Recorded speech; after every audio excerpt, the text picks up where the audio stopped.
The first day of hurricane season comes with some positive news from the hurricane scientists at Colorado State University. Researchers there slightly downgraded their first forecast of the 2018 storm season, saying there could be fewer storms operating at reduced strength. They now project a dead average season a bit less intense and active than CSUS initial forecast issued in April. Hurricane season officially starts today and runs until November 30. The storms, like last week's subtropical storm Alberto, can form outside the formal season.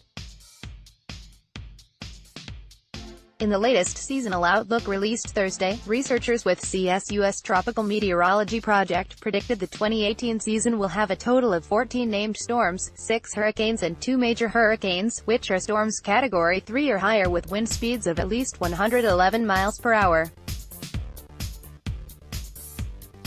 Those numbers include subtropical storm Alberto, the first named storm of the season, which formed before the Atlantic storm season's official June 1 start date and passed by Florida last weekend.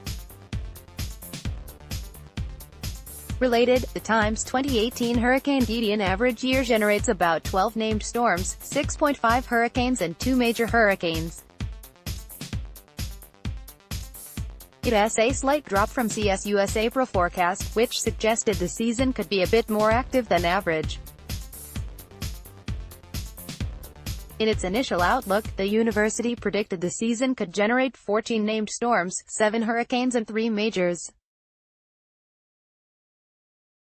Colorado State's updated forecast still falls well within the range recently forecast by the National Oceanic and Atmospheric Administration.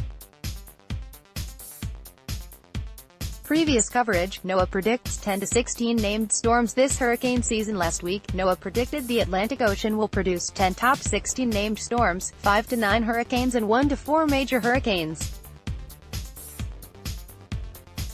Government scientists said there is a 75% chance this season will produce either average or above average activity. The slight reduction in this season's forecasted storm energy was due to cooler waters in the Atlantic Ocean.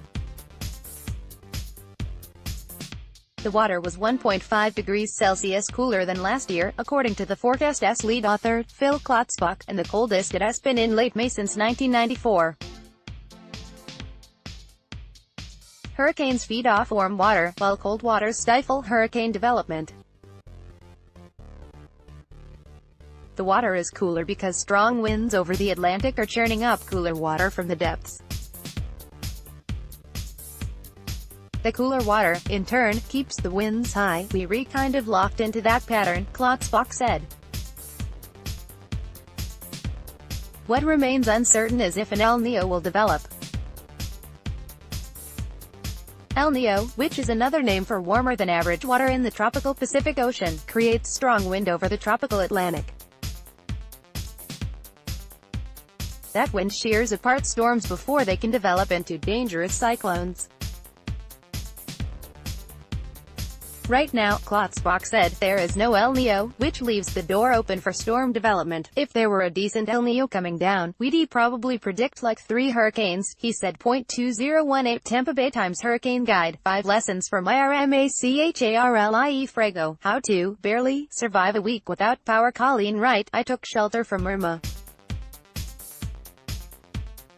Here's what I learned. Waveney Ann Moore, how I took care of my mother during Irma. Molly Moorhead, how to hunker down when you're not evacuating. Caitlin Johnston, evacuating. Drive tens of miles not hundreds.